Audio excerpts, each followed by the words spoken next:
a certain unease concerning the destiny of mankind in the future could come over one who enters with feelings into the thoughts which occupied us at the close of our last lecture.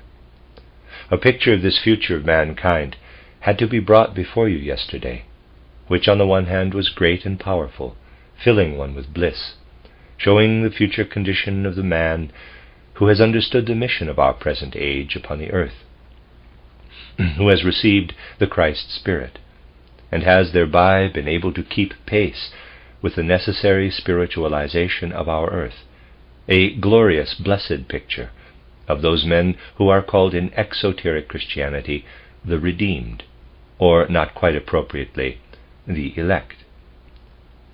But the opposite picture had also to be put before you, the picture of the abyss, in which is found a mankind which is not in a position to receive the Christ Spirit, which remained imprisoned in matter, which excluded itself, so to speak, from the spiritualizing process leading into the future, which has fallen away from the spiritualized earth, and in a certain sense, apart from it, is advancing toward a frightful fate. When the beast with the 7 heads and 10 horns glowers at us from the abyss, led astray by the other frightful being, the 2-horned beast, this picture gives rise to fear and horror, and many might ask, is it not hard and unwise on the part of Providence to lead a number of men to such a frightful fate, and in a way to condemn them to the abyss of evil? And the question might arise, would it not have been more fitting for a wise Providence to have averted this frightful fate from the very beginning? In answer to these questions, we might, to begin with, say something abstract, theoretical, and it already signifies a great deal for one who can grasp this theoretical statement in his feeling. It is extremely wise of Providence to take care that a number of men should be faced with this terrible fate as a possibility. For if it were impossible for man to sink into the abyss of evil, then what on the one hand we call love, and on the other freedom, would also be unattainable for him. To the occultist, freedom is inseparably connected with the concept of love. Love would be impossible for man, and freedom would be impossible for man, without the possibility of sailing down into the abyss. A man unable of his own free decision to choose good or evil would be a being only led on a leading string to a good which must be attained of necessity, and who had no power to choose the good of his own fully purified will by the love which springs from freedom. If it were impossible for man to follow in the trail of the monster with the 2 horns, it would also be impossible for him to follow God out of his own individual love. It was in accordance with a wise providence that the possibility of freedom was given to a mankind which has been developing through our planetary system, and this possibility of freedom could be given on no other condition than that man himself was to make the free choice between good and evil. But this is only an empty theory, you might say, and man rises but slowly to the point where he not only says this in words, and accepts it in moments of speculation as a kind of explanation, but also experiences it in his feeling. Seldom does man now rise to the thought, I thank you, O wise Providence, that you have made it possible for me to bring you a love which is not forced, but springs up free in my own breast, that you do not force me to love you, but that you have given me the choice of following you. Nevertheless, man has to rise to this feeling if he wishes really to feel this theoretical explanation. We can, however, offer additional comfort, or rather another quieting assurance, from a clairvoyant observation of the world. Yesterday we said that only those who are already today entangled in some way in the prongs of the 2-horned beast, which leads men to the practice of black magic, have an almost inexorable leaning toward the abyss, And even for such as already now fall into the arts of black magic, it will still be possible to turn back in the future. Those who do not come at all into any contact with black magic arts, and this for the time being is the case with most people, may have some tendency in the period following the war of all against all toward final evil, but the possibility in the future of turning back again and following the good will be far greater than the compulsion unconditionally to follow evil. From these lectures it may be seen that for those who today turn to a spiritual conception of the world in order to live beyond the Great War into the sixth epoch, which is represented by the opening of the seals, there is the possibility to receive the Christ principle. They will be able to receive the spiritual elements which are laid down in the age signified by the community at Philadelphia, and subsequently they will manifest a strong tendency toward becoming spiritual. Those who turn today to a spiritual view receive a powerful disposition to enter upon the upward path. One must not fail to recognize how important it is that even at the present time a number of persons should not turn a deaf ear to the so-called anthroposophical world conception, which is bringing to mankind in a fully conscious manner the first germs of spiritual life, whereas formerly this took place unconsciously. That is the important thing, that this portion of mankind should take in the first conscious tendencies toward the upward movement. Through a group of people dedicating themselves today to the foundation of a great brotherhood, which will live over into the epoch of the seven seals, help will be provided for those others who today still turn a deaf ear to the teachings of spiritual science. For the present, we have still to go through many incarnations of the present souls before the great war of all against all, and again up to the decisive point after the great war. And afterward, in the epoch of the seals, we also have to go through many changes, and men will often have the opportunity to open their hearts to the spiritual world conception, which is today flowing through the anthroposophical movement. There will be many, many opportunities, and you must not imagine that future opportunities will only be such as they are today. The way in which we are able to make the spiritual view of the world known to others is still very feeble. Even if a man were now to speak in such a way that his voice were to sound forth directly like the fire of the Spirit, that would be feeble as compared with the possibilities which will exist in later and more developed bodies, in order to direct our fellow men to this spiritual movement.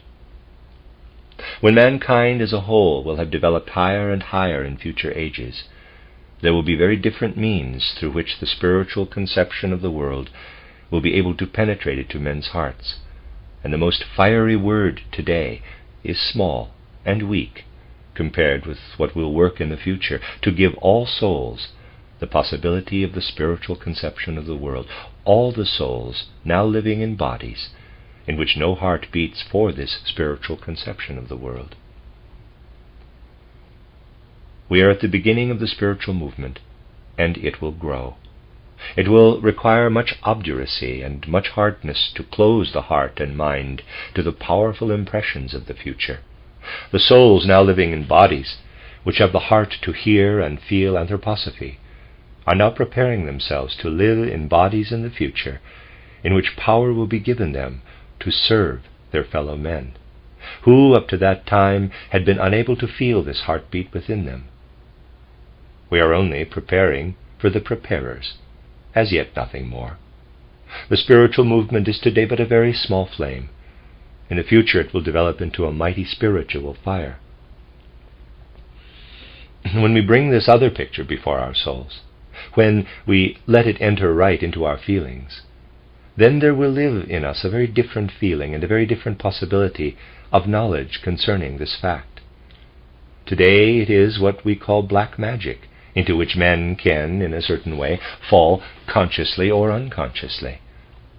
Those who now live out their lives and remain quite untouched by the spiritual conception of the world who live in their comfortable everyday torpor and say, "What does it matter to me what these dreaming anthroposophists say?"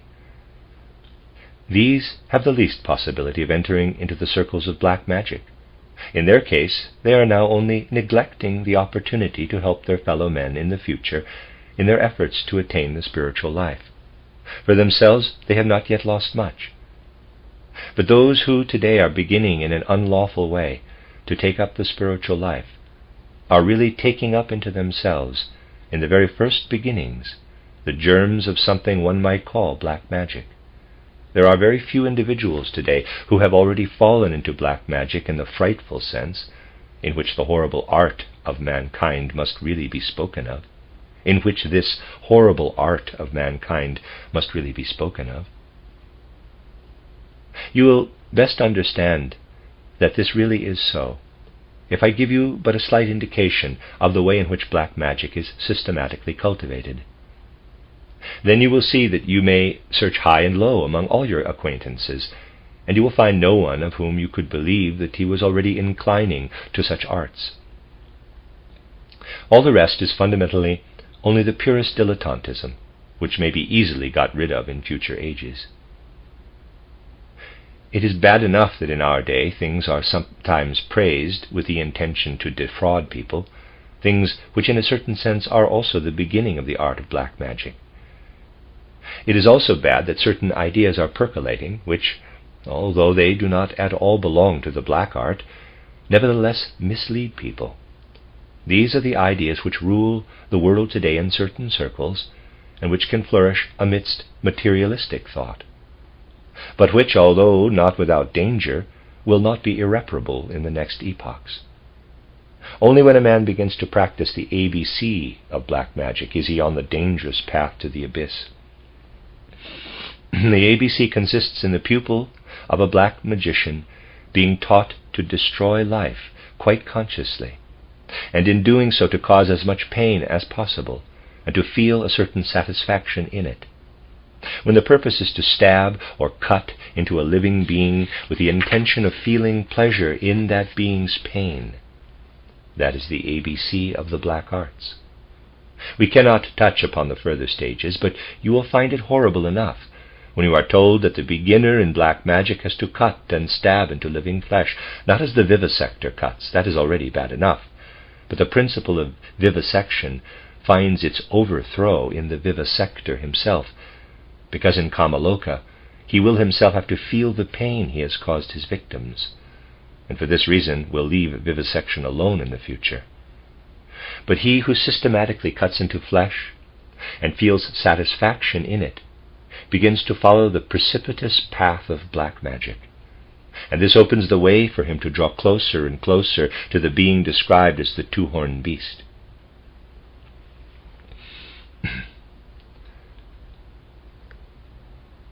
This seductive being is of quite a different nature from man. It originates from other world periods. It has acquired the tendencies of other world periods, and will feel deep satisfaction when it meets with beings such as those evil ones who have refused to take up inwardly the good which can flow from the earth. This being has been unable to receive anything from the earth. It has seen earth evolution come, but has said, "I have not progressed with the earth in such a way that I can gain anything from earthly existence." This being could only have got something from the earth by being able to gain the rulership at a certain moment, namely when the Christ principle descended to the earth. If the Christ principle had been strangled in the germ, if Christ had been overcome by the adversary, it would have been possible for the whole earth to succumb to the Sorath principle. This, however, did not take place, and so this being has to be content with the refuse of mankind, who have not inclined toward the Christ principle, who have remained embedded in matter. They, in the future, will form his cohorts. Now, in order to understand these cohorts more clearly, we must consider two ideas, which in a certain sense may serve as a key to certain chapters of the Apocalypse. We must study the ideas of the, quote, first death, close quote, and the, quote, second death, close quote. What is the first death and what is the second death of man, or of mankind? We must form a clear picture of the ideas which the writer of the Apocalypse connected with these words. To this end, we must once more recall to mind the elementary truths concerning human existence. Consider a human being of the present day, one just like each of you. He lives in such a way that from morning, when he awakes, until evening when he falls asleep, he consists of four principles: the physical body, etheric body, astral body, and the ego.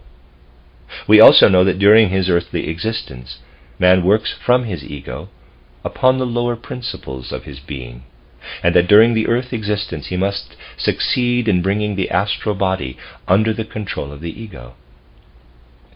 We know that the earth will be followed by its next incarnation, Jupiter. When man has reached Jupiter, he will appear as a different being.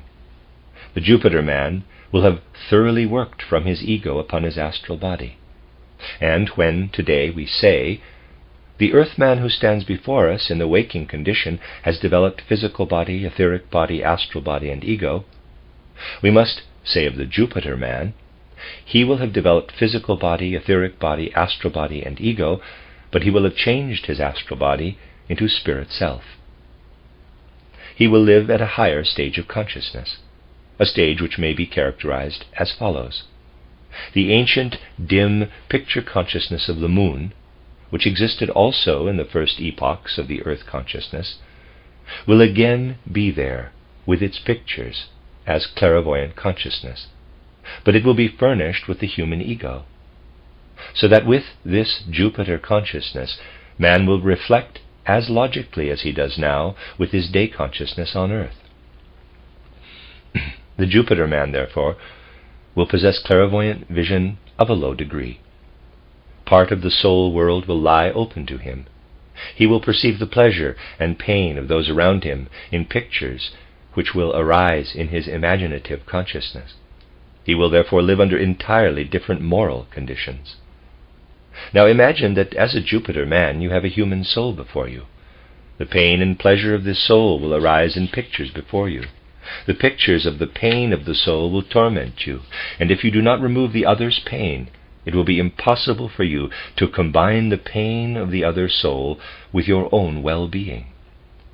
The pictures of sorrow and suffering would torment the Jupiter man with his higher consciousness, if he were to do nothing to alleviate this sorrow, and thus at the same time remove his own distressing pictures, which are nothing but the expression of the sorrow around him. It will not be possible for one to feel pleasure or pain without others also feeling it. Thus we see that man gains an entirely new state of consciousness in addition to his present ego consciousness. If we wish to understand the importance of this in evolution, we must once more turn our attention to man when asleep. During this condition, the physical body and etheric body lie in bed, and his ego and astral body are outside. During the night, if we speak somewhat inexactly, he callously abandons his physical and etheric bodies. But through being able to liberate himself during the night from his physical and etheric bodies, through being able to live at night in a spiritual world, it is possible for man, just during this earthly existence, to work transformingly from his ego upon his astral body. How does he do this? To describe this clearly, we may say, let us take man in his waking state. Let us suppose that in addition to his professional work and duties, he devotes a short time to higher considerations, in order to make his own, for instance, the great impulses which flow from the Gospel of St. John, from the words, "In the beginning was the Word, and the Word was with God." Let us suppose that he allows to rise within him the great pictures brought before him in John's Gospel, so that he is always filled by the thought, "At the beginning of our era, a being lived in Palestine whom I wish to follow. I will so order my life that everything may be approved by this being, and I will consider myself as a man who has taken this personality as his ideal." But we need not intolerantly think that the Gospel of St. John alone may be taken. It is possible in many other ways to immerse oneself in something which can fill the soul with such pictures. And although in a certain way we must describe John's Gospel as the greatest that has arisen within mankind, exercising the most powerful effect, we may, however, say that others who devote themselves to the Vedanta wisdom, or immerse themselves in the Bhagavad Gita, or in the Dhammapada, will also have sufficient opportunities in following incarnations to come to the Christ principle, just through what they have thus acquired. Let us suppose that during the day a man fills his soul with pictures and ideas such as these. Then his astral body is laid hold of by these thoughts, feelings, and pictures, and they form forces in his astral body and produce various effects in it. Then, when man withdraws from his physical and etheric bodies at night, these effects remain in the astral body, and he who, during the day, has been able to immerse himself in the pictures and feelings of John's Gospel, has created something in his astral body which during the night appears in it as a powerful effect. In this way man works today, during the waking consciousness, upon his astral body. Only the initiate can become conscious of these effects today, but men are gradually developing toward this consciousness. Those who reach the goal of earth evolution will then have an astral body completely permeated by the spiritual content which the ego has implanted into it. They will have this consciousness as a result, as a fruit of earth evolution, and will carry it over into the Jupiter condition.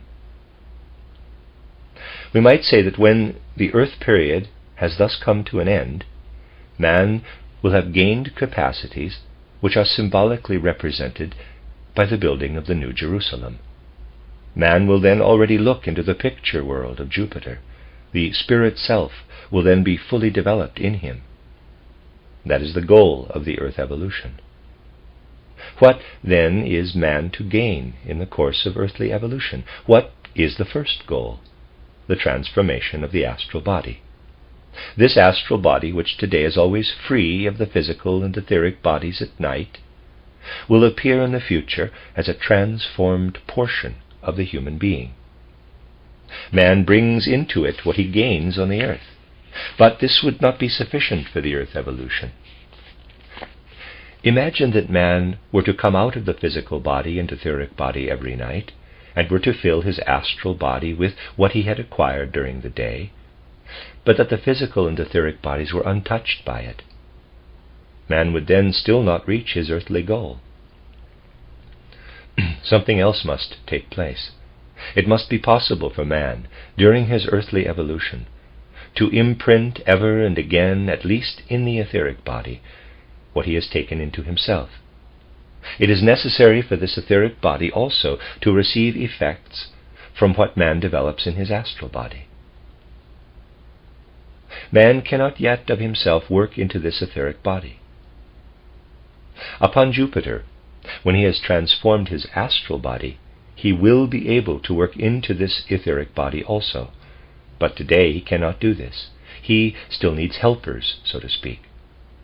Upon Jupiter, he will be capable of beginning the real work on the etheric body. Upon Venus, he will work on the physical body. This is the part most difficult to overcome. Today he still has to leave both the physical and etheric bodies every night and emerge from them. But in order that the etheric body may receive its effects, so that man shall gradually learn to work into it, he needs a helper. And the helper who makes this possible is none other than Christ, while we designate the being who helps man to work into the physical body as the Father. But man cannot work into his physical body before the helper has come, who makes it possible to work into his etheric body. No man cometh to the Father but by me. No one acquires the capacity of working into the physical body who has not gone through the Christ principle. Thus, when he has reached the goal of earthly evolution, man will have the capacity, through being able to transform his astral body by his own power, to work down into the etheric body also. This he owes to the living presence of the Christ principle on the earth. Had Christ not united himself with the earth as a living being, had he not come into the aura of the earth, then what is developed in the astral body would not be communicated to the etheric body. From this we see that one who shuts himself up by turning away from the Christ principle deprives himself of the possibility of working into his etheric body in the way that is necessary during earthly evolution. Thus we shall be able to characterize in another way the two kinds of man whom we find at the end of Earth's evolution. We have those who have received the Christ principle and thus transformed their astral body, and who have gained the help of Christ to transform the etheric body also. And we have the others who did not come to the Christ principle, who also were unable to change anything in the etheric body, for they could not find the helper, Christ. Now let us look at this future of mankind. The earth spiritualizes itself. That is, man must lose completely something which he now in his physical existence considers as belonging to him. We can form an idea of what will then happen to man if we consider the ordinary course of his life after death. He loses the physical body after death.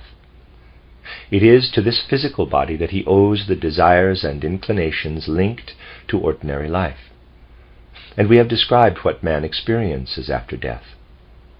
Let us take a person who is fond of some particularly dainty food. During life he can enjoy this, but not after death. The desire, however, does not cease, for this is seated not in the physical body but in the astral body. And as the physical instrument is absent, it is impossible to gratify this desire. Such persons look down from Kamaloka to the physical world which they have left. They see there all that could give them satisfaction, but they cannot enjoy it because they have no physical instrument for the purpose. Through this they experience a burning thirst. Thus it is with all desires that remain in man after death and are related to the physical world, because they can only be satisfied through physical instruments. This is the case every time after death. Each time man sees his physical body fall away, and as something remains in him from this physical body, it still urges him to the ordinary world of the physical plane. And until he has weaned himself from this in the spiritual world, he lives in the fire of desires.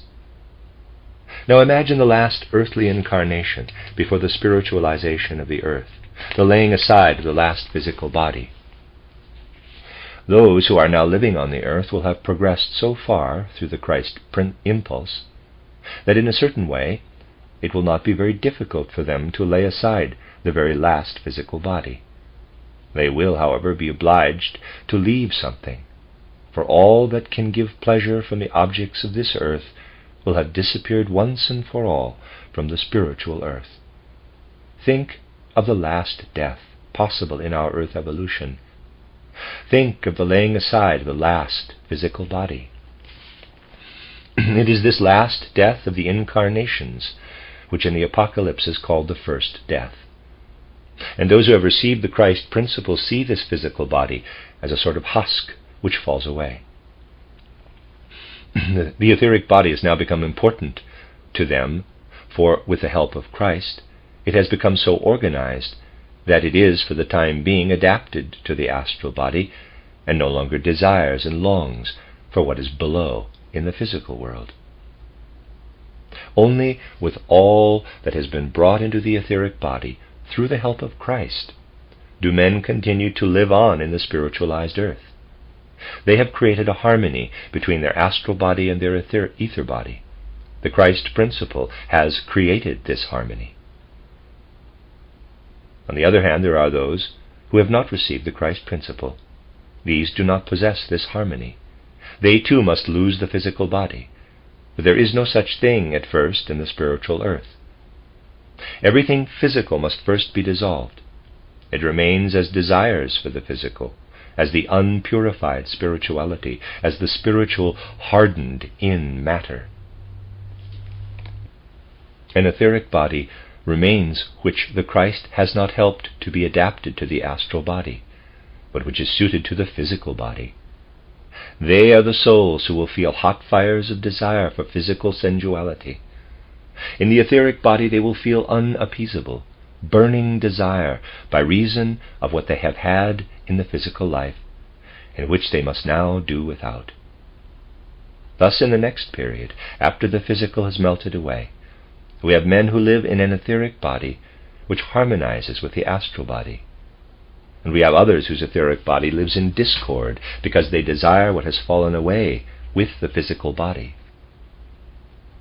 Then in the course of further evolution there comes a condition where the spiritualizing of the earth has proceeded so far that there can no longer be even an etheric body.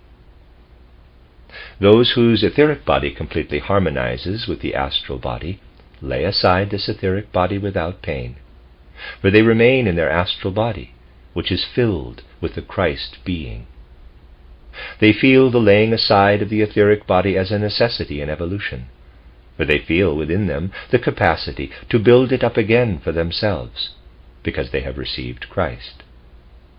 Those, however, who in this etheric body desire what belongs to the past can also not retain this etheric body when all becomes astral. It will be taken from them, it will be torn out of them, and they now feel this as a second dying, as the second death. This second death passes unnoticed over those who have made their etheric body harmonize with the astral body through the reception of the Christ principle. The second death has no power over them. But the others feel the second death when they have to pass over into the future astral form. The condition of mankind will then be such that those who have reached the goal of evolution will have entirely permeated their astral body with Christ. They will be ready to pass over to Jupiter. Upon our earth they have made the plan of the Jupiter evolution. This is the plan which is called the New Jerusalem. They live in a new heaven and a new earth. That is Jupiter. This new Jupiter will be accompanied by a satellite, composed of those who are excluded from the life in the spiritual, who have experienced the second death and are therefore unable to attain the Jupiter consciousness.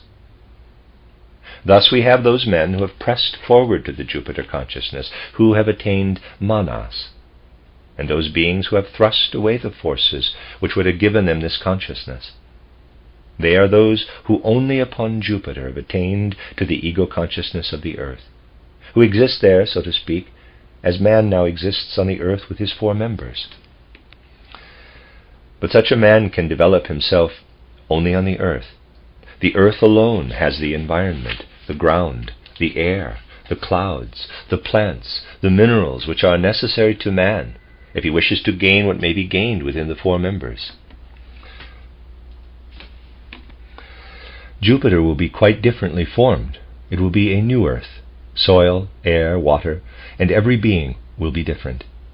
It will be impossible for beings who have only gained the earth consciousness to live a normal life. They will be backward beings. But now comes something that will once again comfort us. Even on this Jupiter, there is still a last possibility, through the strong powers which the more advanced will have, to move those fallen beings to turn back, and even to convert a number. Only with the Venus incarnation will come the last decision, the unalterable decision. When we reflect upon all this, the thought we recently considered will be seen in a new light. It will no longer call forth anxiety and disquietude, but only the determination, I will do everything necessary to fulfill the earth mission.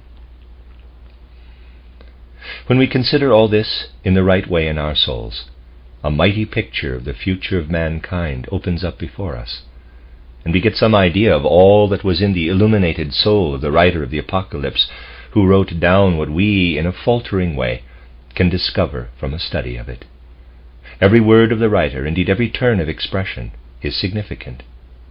We must only try to understand it clearly. Thus, according to our last lecture, in 666, we are referring to the beast with the two horns, and then a remarkable statement is made. Here is wisdom. Let him that hath understanding count the number of the beast, for it is the number of a man. An apparent contradiction, but one of the many contradictions which are to be found in every occult work and exposition. You must be sure of one thing, that an exposition which runs so smoothly that the ordinary human intellect can find no contradiction in it is certainly not based on an occult foundation. Nothing in world evolution is so shallow and trivial as what the human intellect, the ordinary intelligence, perceives as free from contradiction. One must penetrate more deeply into the substrata of human contemplation, and then the contradiction will disappear. One who observes how a plant grows from root to fruit, how the green leaf changes into the petals, these into the stamens, and so on, may say, here we have contradictory forms. The flower leaf contradicts the stem leaf. But one who looks more deeply will see the unity, the deeper unity in the contradiction. So it is with what the intellect can see in the world. It is precisely in the deepest wisdom that it sees contradictions. Hence it must not disturb us when here in the Apocalypse we meet with an apparent contradiction. Let him that hath understanding ponder over the number of the beast, for it is the number of a man. We must once more consider by what means it may be possible for a man to be led astray by the two-horned beast. We have pointed out that since the middle of the Atlantean epoch, man has slept through the higher spiritual development, so to speak. This sleep still exists at the present time. But it was necessary. If it had not entered in, then what we call understanding, intellect, would never have been developed. Man did not possess this before our epoch. He acted from other impulses. His pictures drove him to action without reflection.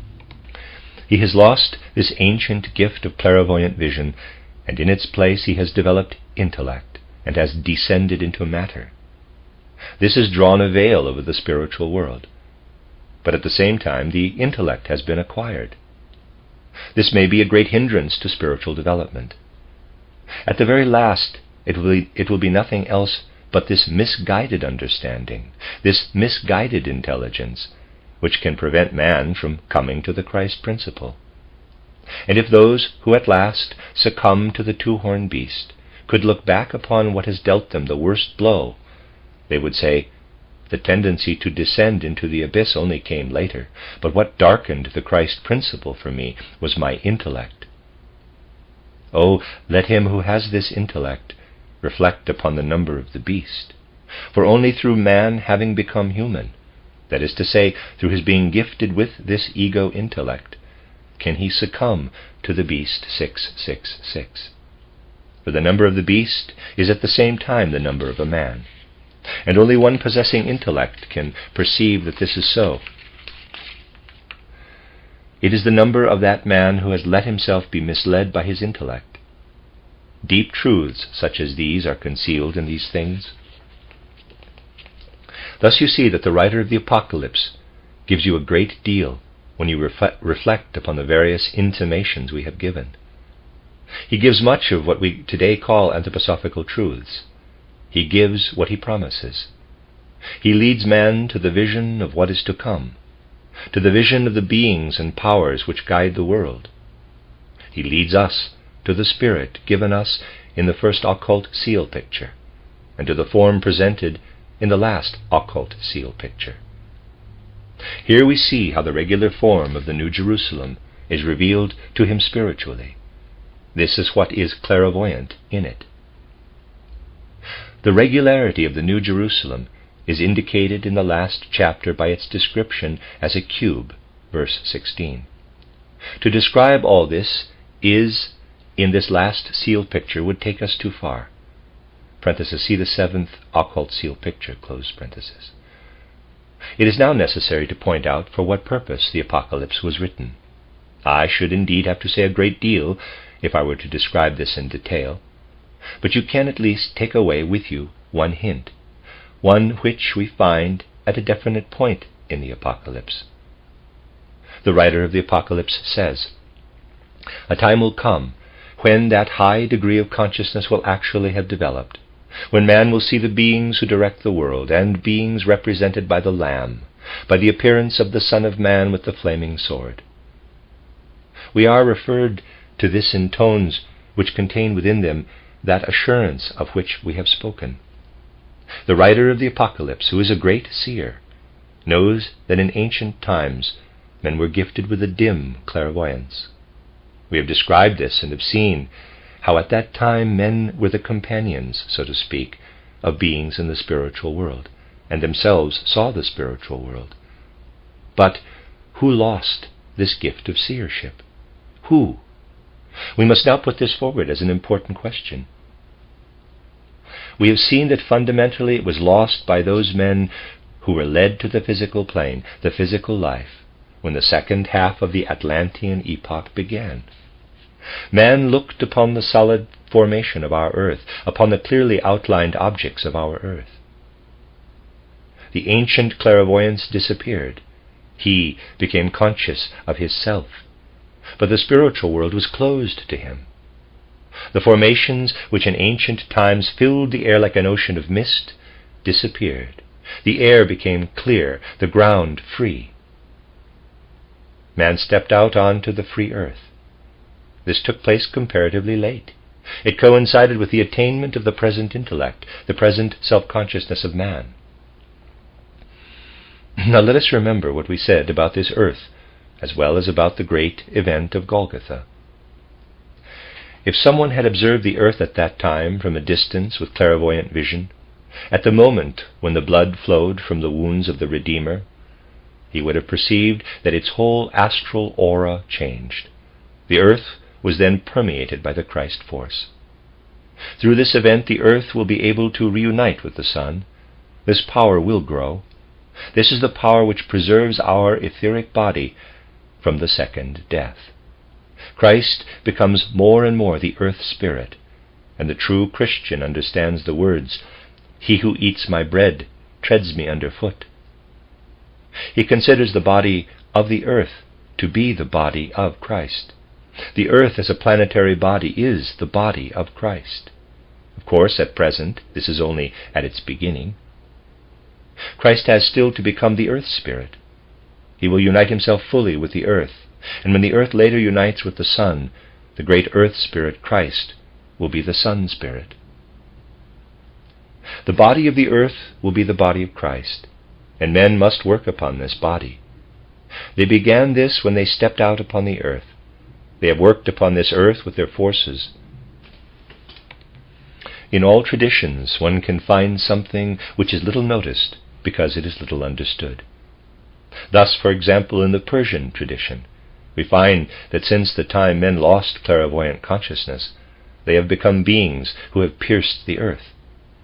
While they live in the phase in which they pierce the earth, that is, while they work upon the earth, during this time, when they pierce the body of Christ, they do not see with clairvoyant consciousness the guiding powers, and above all they do not see the Christ face to face.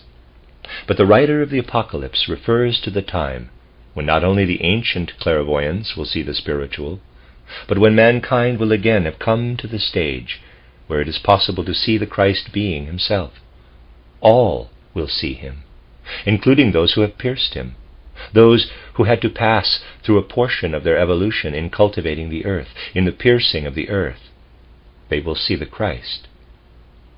For these sayings are such that they lead those who gradually learn to unveil them deep into the imaginative world of the mysteries, of the apocalyptic language. What then did the apocalyptist wish to write? What did he wish to represent? This question will be answered if we briefly refer to the origin of the apocalypse. Where do we first find what is written down in the apocalypse? If you could go back to the mysteries of ancient Greece, to the Orphic and Eleusinian mysteries, if you could go back to the mysteries of ancient Egypt, Chaldea, Persia, and India, you would find the apocalypse everywhere. It existed, it was there, it was not written down, but lived from one generation of priests to another, through the generations of initiators, where memory was so vivid that one could master such abundant material. Memory even in such later times was far better than ours. We need only remember the singers of the Iliad, how they went about and sang their songs from memory. It is only comparatively recently that memory has deteriorated so much. In the mysteries, these truths were not written down, but they lived from generation to generation of the initiators. Why was the Apocalypse written? Its purpose was to serve as an instruction for those who brought the pupils into initiation. At that time, the one who was to be initiated was led out of the physical body and remained as if dead. But when he had been led out, the initiator enabled him to see in his etheric body what later, through the Christ impulse, could be seen clairvoyantly in the physical body. Thus the ancient initiates were the prophets who could point to Christ, and they did so. They were able to do this because Christ is shown in this apocalypse as due to appear in the future. The mystery of Golgotha had never yet taken place where a person in the physical body could live through the whole drama of initiation historically. Where then could the possibility of this event of Golgotha be comprehended? At a certain stage, the initiates had comprehended it outside their body. What took place on Golgotha had taken place in another consciousness. There might have been thousands there, and yet the event of Golgotha could have passed by them unnoticed. What would it have been to them? The death of an ordinary condemned person. It was only possible to understand what took place on Golgotha where the contents of the mysteries were known. The initiators could say, "You understand the one whom we have shown you during the 3.5 days, whom the prophets have announced to you, if you use the means which the mysteries can give you." The apocalyptist had received the oral tradition of the mysteries. He said, "If I am permeated with what can be experienced in the mysteries, Christ appears to me." Thus the apocalypse was nothing new, but its application to the unique event of Golgotha was something new. The essential thing was that for those who had ears to hear, it was possible, with the help of what is in the Apocalypse of John, to penetrate gradually to a true understanding of the event of Golgotha. This was the intention of the writer of the Apocalypse. He received the Apocalypse from the ancient mysteries. It is an ancient, sacred book of mankind, and has only been presented externally to mankind by the disciple whom the Lord loved, and to whom he bequeathed the task of announcing his true form. He is to remain until Christ comes, so that those who have an illuminated consciousness will be able to understand him. He is the great teacher of the true event of Golgotha. He has given to man the means by which he can really understand the event of Golgotha. At the beginning of the Apocalypse, the writer says, parenthesis, "I have tried to translate the first few words in such a way that they convey the true meaning," close parenthesis. "This is the revelation of Jesus Christ, which God gave unto his servant, to show in brief what must needs come to pass. This is put in symbols and sent through his angel to his servant John, who wrote these things." He wishes to describe it in brief. What does this mean? It means, in other words, if I were to describe in detail all that will take place from now up to the goal of Earth evolution, I should have to write a very great deal, but I will show it to you in a short sketch. This the translators, who could not penetrate into the spirit of the Apocalypse, have translated as "to show what must shortly come to pass." They thought that what is described in the Apocalypse was to happen in the near future. But it ought to read, "I will briefly describe what will take place." The original text has a phrase which fully admits of the true interpretation. I have tried to give in the introduction to title Seals and Columns. We have said much in these lectures concerning this ancient, sacred document of the human race, much concerning the secrets which the Lord imparted to mankind through the disciple whom he loved. You may have learned from this that the Apocalypse is a profound book full of wisdom, and of perhaps sometimes during these considerations been troubled because much in it is so difficult to understand. Now I should like to say one thing at the close of our studies. All that I have been able to say to you corresponds exactly to the intentions of the writer of the Apocalypse, and was always taught in this way in the schools which have kept to the intention of the writer of the Apocalypse. But it is by no means all that could be said, and one can go much deeper into the truths, into the foundations of the Apocalypse. And if we were to penetrate fully into all the depths, what I have been able to say to you would seem only like a first superficial presentation. It cannot be done in any other way. We can at first give only a superficial presentation. One must go through this. One has to begin with the elementary things, and then when one has gone a little further, greater depths will be found.